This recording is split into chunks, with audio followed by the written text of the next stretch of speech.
오늘은 2020년 2회의 마지막 주일입니다. 1년 52주 참으로 순식간에 다 지나갔습니다.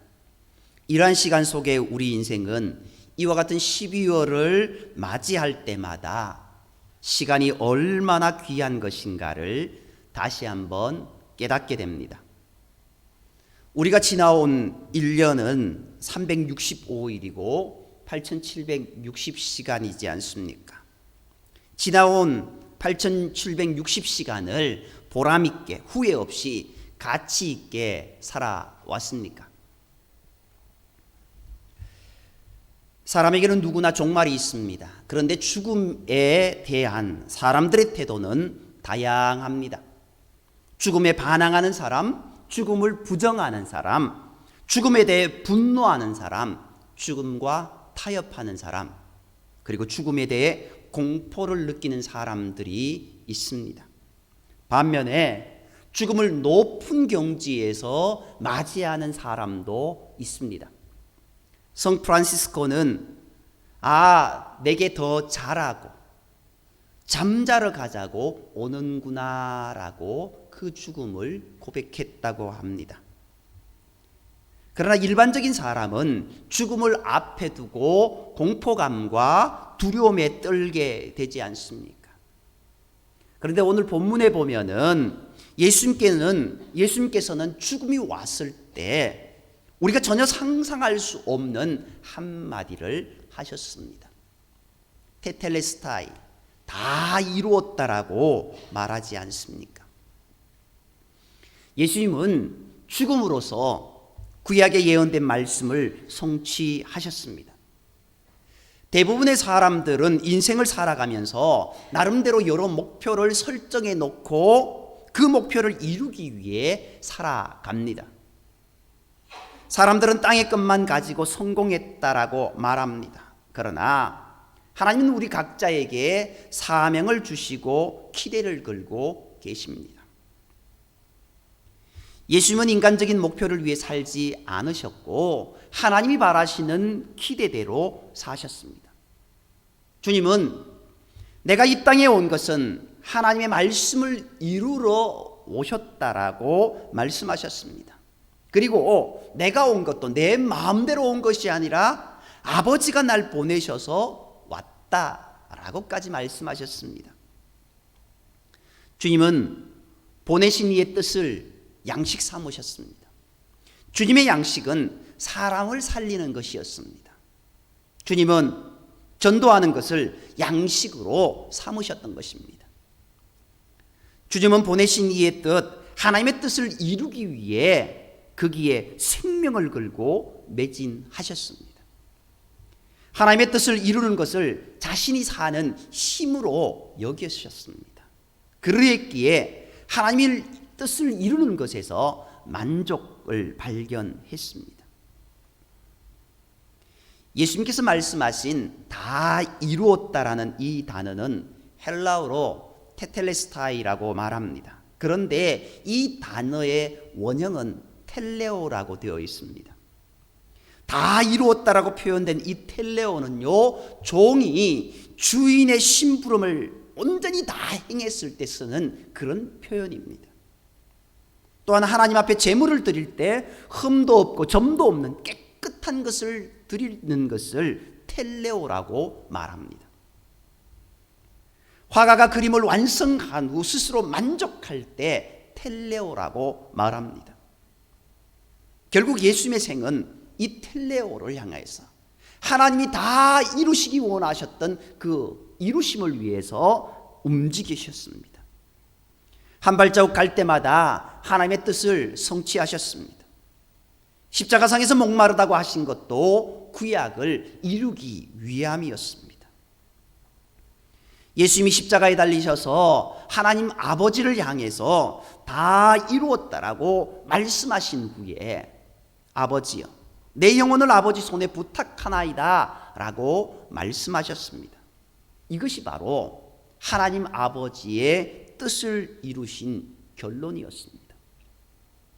지나간 한 해 우리는 365일 8760시간을 살면서 정말 하나님 앞에 다 이루었다라고 텔레오라고 고백할 수 있는지 생각해 보아야 됩니다.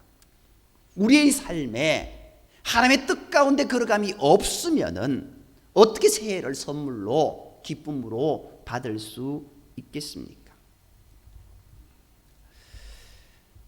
로마 시대에는 노예들이 도망치지 못하도록 이마에 화인을 찍어서 종의 표시를 했다고 합니다. 또 짐승의 소유권을 주장하기 위해 짐승의 특정 부위에 낙인을 찍었다고 합니다. 사도 바울은 갈라디아 교회에 보내는 편지에서 이후로는 누구든지 나를 괴롭게 하라. 나는 내 몸에 예수의 흔적을 가졌노라 라고 말했습니다. 자신의 몸에 예수의 흔적이 새겨져 있다는 겁니다. 그리고 여기서 말하는 예수의 흔적이란 바로 십자가의 흔적이었습니다. 사도 바울은 이 십자가의 흔적을 가졌습니다. 아마도 예수님의 이름으로 복음을 전하다가 당한 상처를 이렇게 표현한 것으로 여겨집니다.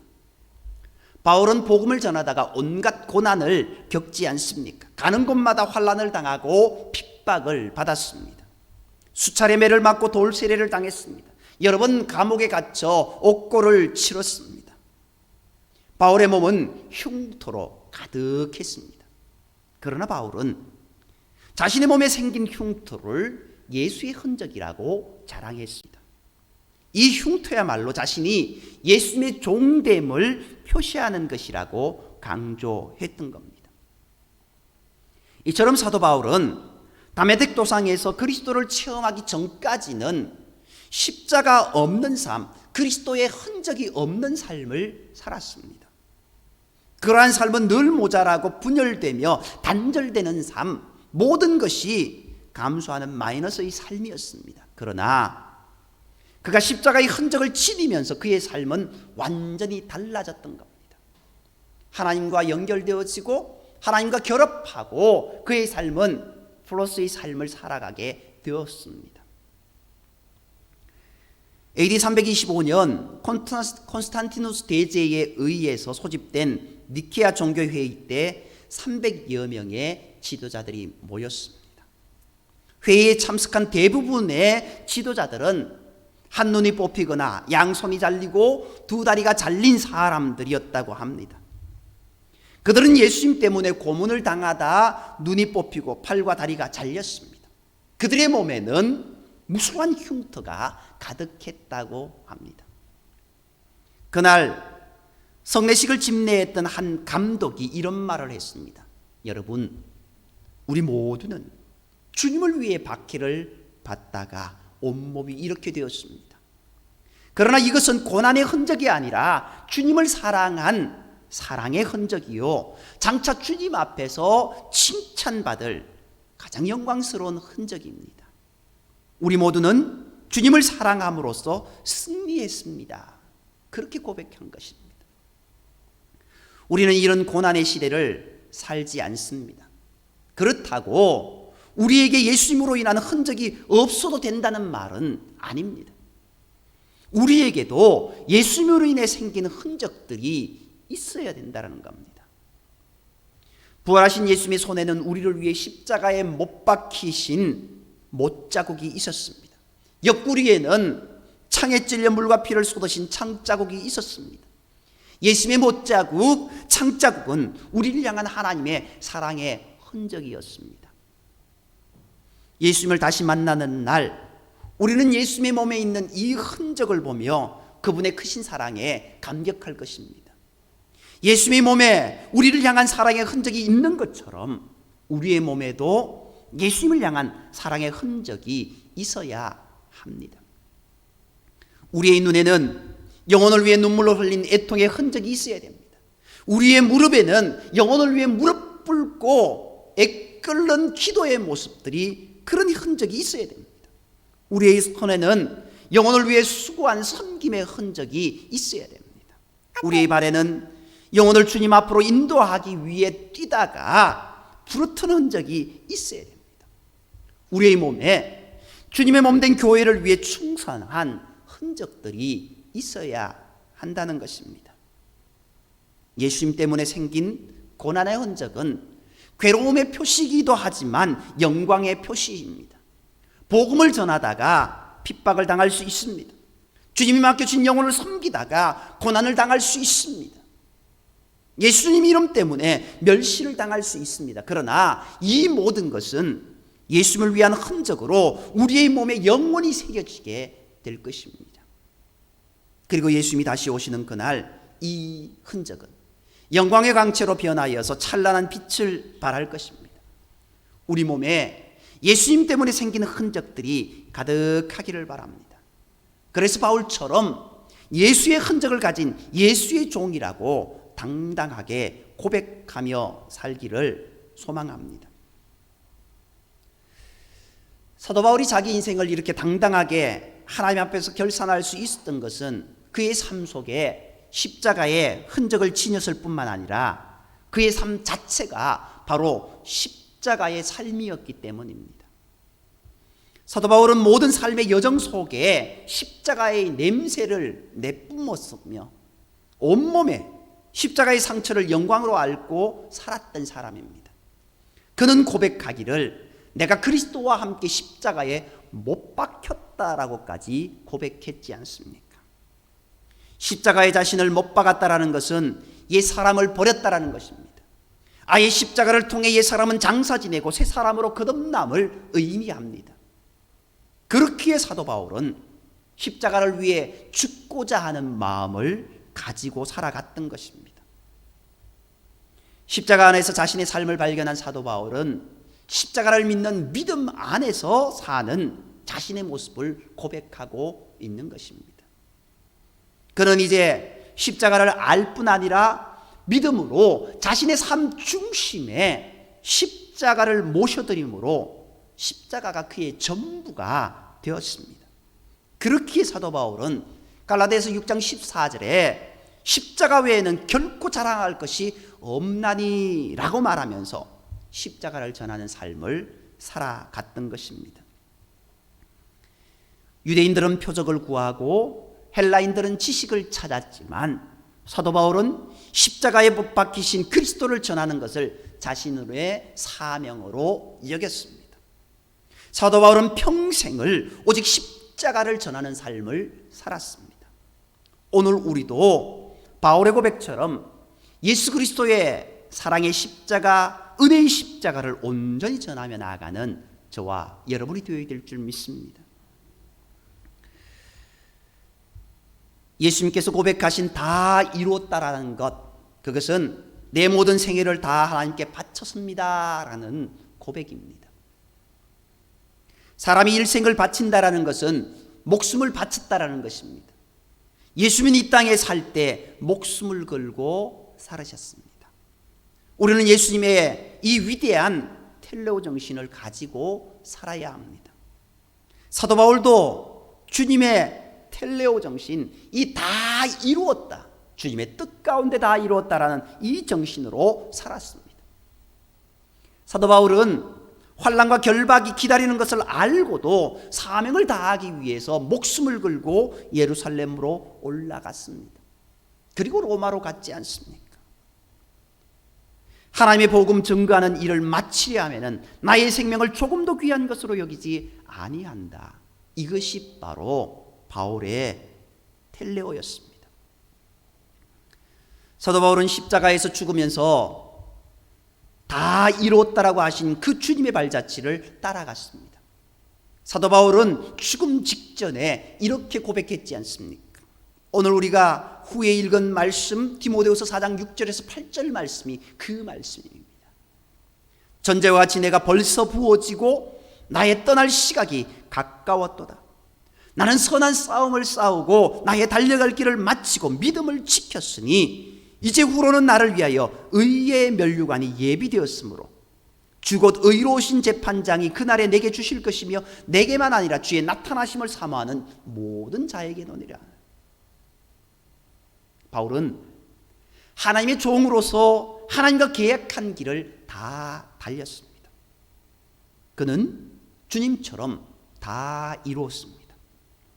사도 바울은 그의 전 생애를 통해 십자가의 흔적을 지니고 오직 십자가만을 알며 십자가만을 전하는 삶을 살았다고 말씀하고 있습니다. 오늘 우리는 한 해의 마지막 주일에 서 있습니다. 예수님의 고백처럼, 바울의 고백처럼 올 한 해 내가 다 이루었다고 고백할 수 있습니까? 십자가는 하늘과 땅의 화해요, 땅과 땅의 화해입니다. 그러므로 십자가의 수학적 표기는 마이너스가 아니라 플러스입니다. 우리의 삶에 형통과 복을 가져다주는 원천이 바로 십자가요, 예수 그리스도입니다. 사도 바울은 은혜를 체험한 이후 십자가의 흔적을 가졌고 십자가를 믿고 십자가만을 전하는 삶을 살았습니다. 그는 자신에게 주어진 모든 시간을 열심히 활용하며 하나님 앞에 귀한 결산의 열매를 드렸습니다. 사랑하는 성도 여러분, 우리는 한 가지 꼭 기억해야 됩니다. 내가 어떻게 살든지 사는 것은 목숨을 걸어야 합니다. 리차드 칼슨은 그의 책 우리는 시시한 일에 목숨을 건다에서 이렇게 고백하고 있습니다. 우리는 하찮은 일에 신경 쓰고 별로 중요하지 않은 일에 목숨을 걸고 산다. 오늘이 내 생애의 마지막인 줄 알고 산다면 시시한 일에 목숨을 걸지 않겠다라고 그렇게 고백했습니다. 죄악된 세상의 일은 하나님 입장에서 볼 때 시시한 일입니다. 나는 이제부터 후회 없이 살겠다고 결심해야 합니다. 후회는 실패하는 인생의 고백입니다. 후회 없는 삶을 살아야 되지 않겠습니까? 세상의 흔적은 다 지나갑니다. 우리는 이 땅에서의 여정을 하나님의 뜻을 막는 사소한 일에 너무 신경을 쓰거나 또 꾸물거리지 말고 하나님을 온전히 신뢰하며 하나님의 흔적을 가지고 살아가야 될 줄 믿습니다. 주님이 마지막 말씀하신 그 테테스텔라에 다 이루었다라고 말씀하신 그 고백이 우리의 고백이 되어야 되지 않겠습니까? 우리가 이 한 해를 결산하면서 하나님, 그래도 제가 다 이루었지요, 이렇게 고백할 수 있는 사람 과연 몇이나 될까요?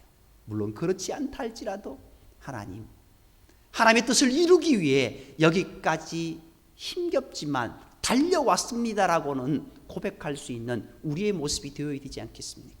아니, 주님 부르시는 그 마지막 시간에 주님 부족하지만 여기까지 달려왔습니다 라고 고백하는 저와 여러분이 되어야 되지 않겠습니까? 2020년 마지막 주일을 보내면서 이제 새로운 한 해를 다음 주가 되면은 맞이할 겁니다.